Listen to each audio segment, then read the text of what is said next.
शुक्रिया अनामिका। इस वक्त बड़ी खबर और राहत भरी खबर आपको बता दें, इंडिगो फ्लाइट में जो बम की खबर थी, बताया जा रहा है कि कोई भी संदिग्ध वस्तु नहीं मिली है। आधिकारिक बयान सामने आया है कि कोई भी संदिग्ध चीज नहीं मिली है।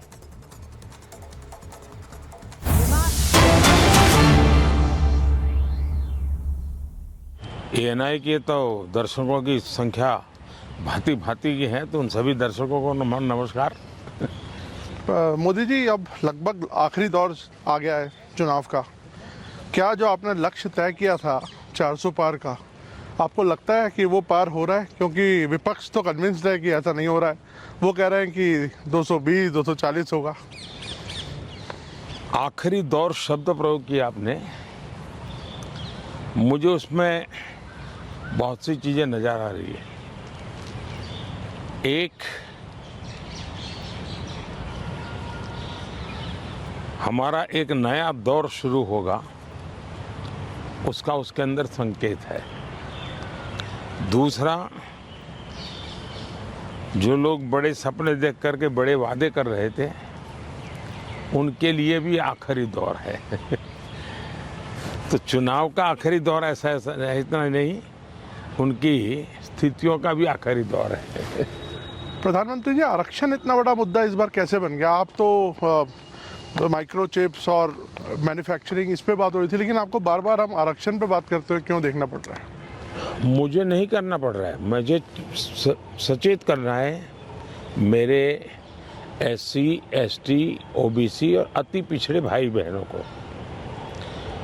क्योंकि इनको अंधेरे में रख करके ये लोग लूट चला रहे हैं। और चुनाव एक ऐसा समय है कि जो सबसे बड़ा संकट आ रहा है, उससे देशवासियों को मुझे जागरूक करना चाहिए। और इसलिए मैं आग्रहपूर्वक जनता जनार्दन को समझा रहा हूँ, क्योंकि ये दो चीज़ें हो रही हैं। एक, भारत के संविधान की मूल भावना का हनन हो रहा है, संविधान की मर्यादाओं को तार तार कर दिया जा रहा है, और वो भी अपनी वोट बैंक की राजनीति के लिए। अब मुझे याद है, मैंने हाउस में कभी कांग्रेस के नेताओं को सुना, तो वो ये कहते थे कि PSU का प्राइवेटाइजेशन कर रहे हैं आप, तो आप आरक्षण मिटा देना चाहते हैं। अब रियलिटी तो है नहीं, गप्पाजी कर रहे थे। लेकिन मेरे सामने आया कि जो लोग इतने बड़े दलितों के हितैषी अपने आप को कहते हैं, आदिवासियों के हितैषी कहते हैं, वे हकीकत में उनके घोर दुश्मन हैं। इन्होंने रातों रात एजुकेशनल इंस्टीट्यूशंस को माइनॉरिटी इंस्टीट्यूशंस बना दिया। माइनॉरिटी इंस्टीट्यूशन बना दिया तो उन्होंने आरक्षण उसमें खत्म कर दिया। अब उनके अधिकार क्षेत्र में नहीं था, वैसा एक नियम बदल दिया उन्होंने, और यूनिवर्सिटी तक को माइनॉरिटी स्टेटस दे दिया। अब दिल्ली में ही जामिया मिलिया जो यूनिवर्सिटी है, उसको उन्होंने माइनॉरिटी बना दिया, उसमें सारे आरक्षण खत्म हो गए। एडमिशन में भी नहीं, नौकरी में भी नहीं। और बाद में तो चीजें उभर करके आई कि करीब करीब 10,000 ऐसे इंस्टीट्यूशंस हैं जिसको इस प्रकार से आरक्षण के जो SC, ST, OBC का अधिकार था, वो पिछले दरवाजे से उसको छीन लिया गया है, संविधान की पीठ में छोड़ा भोंका दिया है। बाबा साहब आम्बेडकर ने जिस सपने से ये व्यवस्था खड़ी की थी, उसको इन्होंने वोट बैंक के लिए गिरवी रख दिया है। तो ये एक चिंताजनक बातें मेरे सामने जब आई, तब मुझे लगा कि मेरा दायित्व बनता है कि मैं देश को अवगत। इतने में इनका मैनिफेस्टो आया। इस मैनिफेस्टो ने और चौंका दिया। और इसलिए मैंने पहला मैनिफेस्टो देखते ही मेरा पहला कमेंट था कि ये मैनिफेस्टो पर मुस्लिम लीग की छवि है। तो 2-3 दिन तो उनको लगा कि इसका जवाब देने की ज़रूरत नहीं है, ये अपने आप ही बात खत्म हो जाएगी। जब उन्होंने कोई जवाब नहीं दिया तो फिर मैं एक एक चीज़ खोलने लगा। जैसे इस देश में वो ये कहें कि हम खेलकूद में भी माइनॉरिटी के लिए कोटा फिक्स करेंगे। आज पंजाब के मेरे बच्चे जो खेल जगत के अंदर बहुत अच्छा कर रहे हैं, बंगाल के मेरे नौजवान फुटबॉल में बहुत अच्छा कर रहे हैं, उत्तर प्रदेश के हमारे नौजवान जो एथलीट्स में काफ़ी अच्छा कर रहे हैं, अब वो अपनी जवानी उसमें खपा देते हैं। 10-12 साल की उम्र से लेकर के पहुँचने तक ये लोग इतना तप करते हैं जी, तपते हैं, शरीर को तपाते हैं। खिलाड़ी ऐसा नहीं बनता है जी। और सुबह रात को नींद नहीं आती, सुबह 4 बजे उठ करके चले जाते हैं। अब कहते हैं नहीं ये माइनॉरिटी के लिए कोटा होगा, तो ये मेहनत करने वाला मेरा नौजवान जाएगा कहाँ जी, उनका क्या होगा। दूसरा उन्होंने कहा कि देश में अब जो टेंडर होंगे उस टेंडर में भी वे माइनॉरिटी के लिए आरक्षण करेंगे। मतलब ये हुआ कि आज मान लीजिए कोई कहीं पर बहुत बड़ा महत्वपूर्ण ब्रिज बन रहा है, उस ब्रिज में कौन ब्रिज बनाएगा, तो जिसके पास ट्रैक रिकॉर्ड है, जिसके पास संसाधन है, जिसके पास कैपेबिलिटी है, जो परफॉर्म कर सकता है, सारे उसकी जो रिक्वायरमेंट उसकी पूरी करता है, उसमें कंपटीशन होती है और कंपटीशन में जो निकलता है उसको टेंडर मिलता है। ये कहते नहीं, ये सब बाद में। अब मुझे बताइए, अगर इसी प्रकार से सिर्फ धर्म के आधार पर कोटा दे देंगे, वो ब्रिज बनेगा, लोग मारे जाएंगे, तो कौन जिम्मेवार होगा? क्या आप वोट बैंक के लिए आप आने वाली पीढ़ियों को भी तबाह करना चाहते हैं? तो ये ऐसे विषय थे जो कांग्रेस ने अपनी वोट बैंक की खातिर मैदान में उतारे। तब मेरा कर्तव्य बनता है कि मैं मेरे दलित भाइयों के अधिकार के लिए लड़ूं, मेरे आदिवासी भाई बहनों के अधिकार के लिए लड़ूं, मेरे ओबीसी पिछड़े भाई बहनों के अधिकार के लिए लड़ूं, और इसलिए मैं लड़ाई लड़ रहा हूं। तो ये जो परसेप्शन बनाया जा रहा है कि आप आए तो बिल्कुल आरक्षण ही खत्म कर देंगे, ये क्या, इस पर क्या बोलेंगे आप? इन्होंने ये पाप कर दिया है, उसके खिलाफ मैं बोल रहा हूँ, इसलिए उनको झूठ बोलने के लिए ऐसी चीज़ें का उपयोग करना पड़ रहा है। अभी कोलकाता हाई कोर्ट का सर एक ऑर्डर आया है जिसमें 2010 के बाद जितने ओबीसी सर्टिफिकेट्स बन रहे हैं उसको खारिज कर दिया है। दीदी इनके मोडस ऑपरेंडी है कि पहले इन्होंने कानून बना करके माइनॉरिटी को देने का पाप शुरू किया, पहले आंध्र में शुरू किया। सुप्रीम कोर्ट ने तक में वो हार गए, हाई कोर्ट ने उसको रिजेक्ट कर दिया क्योंकि संविधान अलाउ करता नहीं है। तो इन्होंने चालाकी करके पिछले दरवाजे से खेल शुरू किया, और पिछले दरवाजे से खेल शुरू करने के लिए इन लोगों ने रातों रात मुसलमान की सभी जातियों को ओबीसी बना दिया। सभी जातियों को ओबीसी बना करके जो ओबीसी का हक था वो रातों रात डाका डाल दिया, लूट लिया। और इसके खिलाफ चुनाव की सरगर्मी चल रही है। तब हम तो बोल ही रहे थे कि भाई ये हो रहा है, कर्नाटक में हुआ है, मैंने बताया था, हम बंगाल के लिए भी बोल चुके थे। लेकिन जब हाई कोर्ट का जजमेंट आ गया तब ये साफ हो गया कि इतना बड़ा धोखा हो रहा है।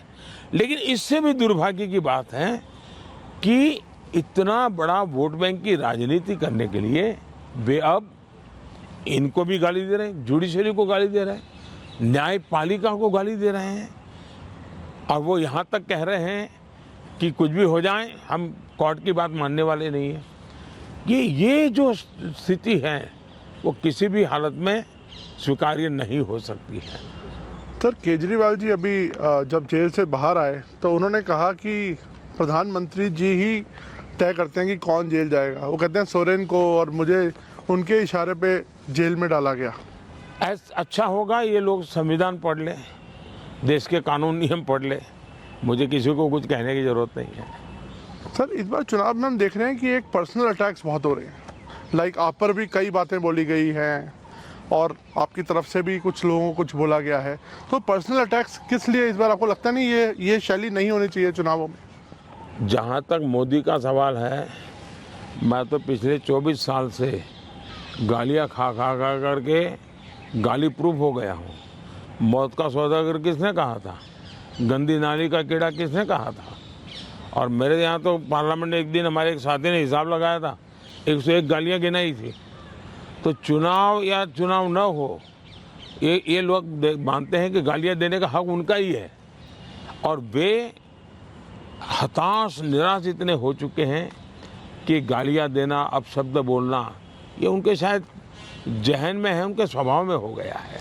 प्रधानमंत्री जी, एक आरोप विपक्ष और लगा रहा है कि ईडी, आईटी, सीबीआई इसका इस्तेमाल किया जा रहा है विरोधियों को दबाने के लिए। मेरा मीडिया को सवाल है कि विपक्ष ने आपको ये कूड़ा कचरा पकड़ा दिया, वो कूड़ा कचरा लेकर के आप हमारे पास पहुंच जाते हैं। मीडिया वाले रिसर्च करें कि भाई सरकार के लिए क्या सवाल पूछने चाहिए, प्रधानमंत्री को क्या सवाल पूछना चाहिए। जो कूड़ा कचरा फेंक रहा है उसको पूछो ना, भाई तुम ये जो कह रहे इसका सबूत क्या है, कानून नियम क्या है, उसको पूछो ना। उसकी आपकी हिम्मत नहीं है। लेकिन वो जो कूड़ा कचरा फेंकते हैं, वो कूड़ा कचरा लेकर के आप मेरे यहाँ आते हैं। ये ठीक है कि मैं रिसाइकल के मानता हूँ, तो मैं इस कूड़े कचरे का रिसाइकल करके उसको खाद में परिवर्तित कर दूंगा और उसमें से देश के लिए कुछ न कुछ अच्छी चीज़ें पैदा कर दूंगा, इसलिए वो तो मैं करूंगा। लेकिन सरकार क्या करती है? आज गांव के सरपंच को चेकबुक पर सही करने का अधिकार होता है, देश के प्रधानमंत्री को नहीं है। ये इतना नॉलेज नहीं है इन लोगों को। देश के प्रधानमंत्री के पास इस प्रकार का कोई अधिकार नहीं होता है। मोदी सरकार का मैंडेट क्या है? मोदी सरकार ने अपने अफसरों को कहा है कि मेरी सरकार करप्शन के विषय में जीरो टॉलरेंस। अब ये दफ्तर के अंदर बैठे हुए लोगों का काम है कि उसको लागू करें। और सचमुच में तो किसी जमाने में 10 साल में मनमोहन सिंह जी की सरकार थी, 34 लाख रुपया पकड़े गए थे। 34 लाख रुपया मतलब एक स्कूल बैग में आप आ जाए। वर्तमान में ईडी ने 10 साल में 2200 करोड़ रुपया पकड़ा है। ये तो टीवी पर दिखता है, ये तो कोई झूठबाजी हो नहीं सकती है। अब जो 2200 करोड़ देश को वापस लाया है, ये उसका सम्मान होना चाहिए, उसको गाली गलौज होना चाहिए। तो गाली गलौज कौन करता है? जिसका पैसा गया है वो गाली गलौज कर रहा है। 2200 करोड़ जिसके जेब में से गया है, जिसने चोरी कर करके इकट्ठा किया था, वो पकड़ा गया, वो चिल्ला रहा है। इसका मतलब ये जो चोर पकड़े जा रहे हैं, इसमें जिसकी भागीदारी होगी वो चिल्लाएगा। मुझे थोड़े से अलग मुद्दे पर आते हैं। कश्मीर में हम इस बार देख रहे हैं रिकॉर्ड वोटिंग हो रही है। ऐसे ऐसे इलाकों में रिकॉर्ड तोड़ वोटिंग हो रही है जहां पर ऐसा सोचा नहीं जा सकता था। इस पर आपका क्या आंकलन है, आप कैसे देखते हैं? पहले तो मैं चाहूँगा कि कश्मीर की जो स्थिति बदली है उसके संदर्भ में सबसे तो पहले मैं मेरे देश के न्याय तंत्र को प्रार्थना करना चाहता हूँ कि अगर सरकार किसी काम को करने के लिए, उसका एक डिजाइन होती है, उसकी एक स्ट्रेटेजी होती है। ऐसी समस्याओं के समाधान के लिए उस स्ट्रेटेजी के तहत काम करना होता था। अब उसके लिए कभी मुझे इंटरनेट बंद करना पड़ा, कोई एनजीओ कोर्ट चला गया और वो बड़ा कोर्ट के अंदर बड़ा इशू बन गया। आज समझिए कि भले मैंने कुछ समय के लिए इंटरनेट बंद किया था, लेकिन आज बड़े गर्व के साथ वहाँ के बच्चे कहते हैं कि 5 साल से इंटरनेट बंद नहीं हुआ है, 5 साल से हमें सब सुविधाएं मिल रही है। कुछ दिन तकलीफ हुई, लेकिन अच्छे काम के लिए हुई थी। अब वो अदालत के अंदर जब विवादों में चढ़ जाता है, तब चीज़ें गड़बड़ा जाती है। तो ऐसे जो एनजीओ हैं जिन्होंने अदालतों के भरोसे लड़ाई लड़ना शुरू किया है, एक तो देश को उनसे बचाना बहुत ज़रूरी है। दूसरा, वहाँ का सामान्य मानवी जब मतदान करता है ना, तब वो सिर्फ किसी को जिताता ऐसा नहीं है जी, मतदान करता है, मतलब भारत के संविधान को गले लगाता है। मतदान करता है तब भारत की सरकार बनाने में वो गर्व के साथ भागीदारी करता है। मतदान करता है मतलब कि भारत के सार्वभौमत्व के प्रति अपना समर्पण व्यक्त करता है। दूसरा, उनको विश्वास हुआ कि ये सरकार ऐसी है कि जहां फेयरनेस है, हम भरोसा कर सकते हैं कि ये सही होगा। और जब उसको ये विश्वास हो जाता है कि ये कोई हेरा फेरी नहीं हो रही है, तो वो पक्का वोट करने के लिए उत्साह से आता है। और उसका परिणाम है कि आज मतदान यानी 40-40 साल के रिकॉर्ड टूट चुके हैं। मेरे लिए बहुत सबसे बड़ी संतोष की बात है कि मेरे कश्मीर के मेरे भाई बहन, मेरे परिवारजन उमंग और उत्साह के साथ मतदान के लिए आगे आए। उन्होंने मतदान करके दुनिया को एक मैसेज दे दिया है।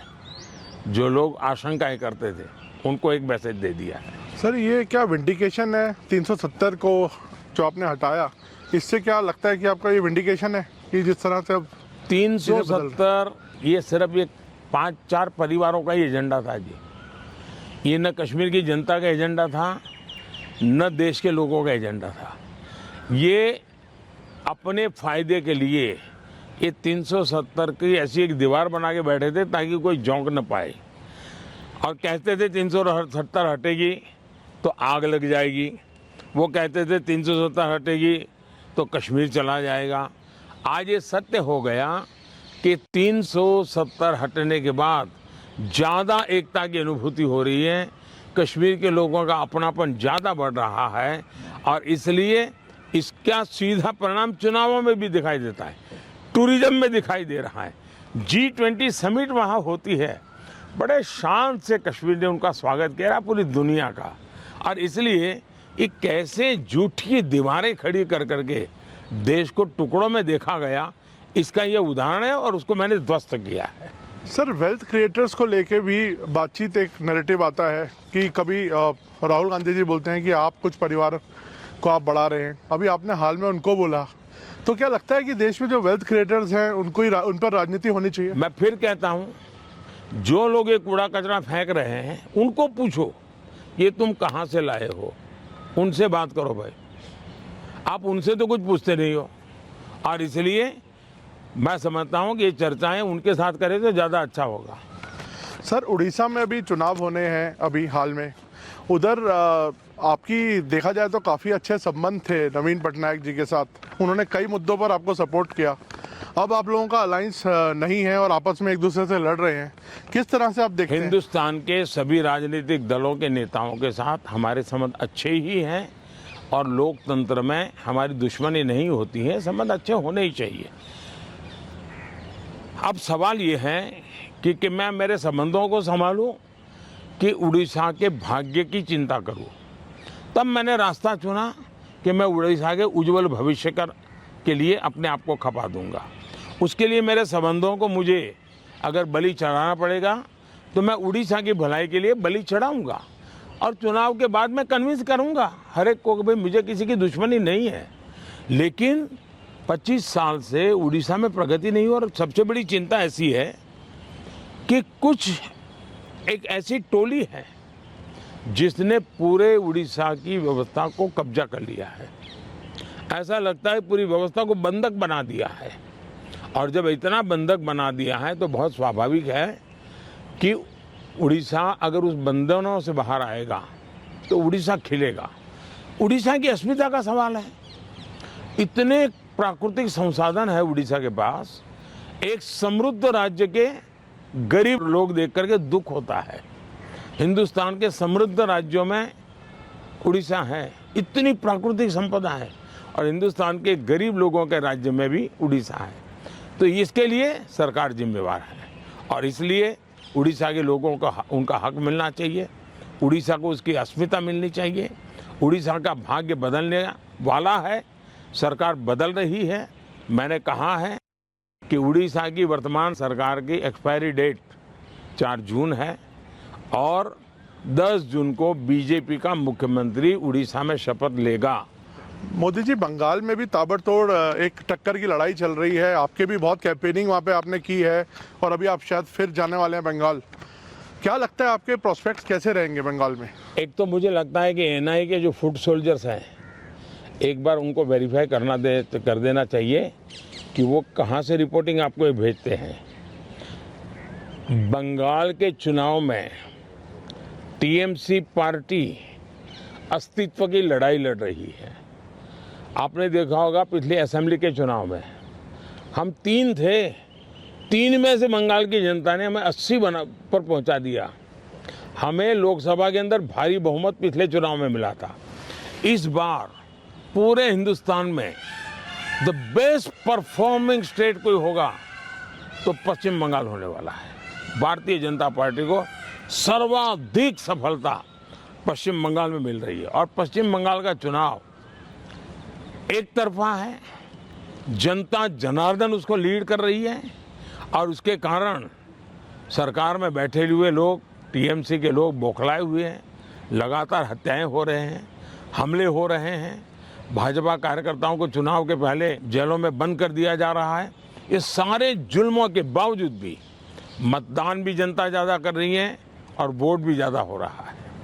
मोदी जी, आपके हिसाब से तो लगभग अब आपका तय है आना और सबको लगता है ऐसा। ज़्यादातर लोग आपको प्रेडिक्ट कर रहे हैं कि आप वापस आ रहे हैं। तो मोदी 3.0 में ये देश क्या उम्मीदें रखे आपसे? क्या आपकी प्रायोरिटीज होंगी? विकसित भारत, 1 पॉइंट एजेंडा, विकसित भारत। चलिए, बहुत बहुत धन्यवाद भैया, नमस्कार।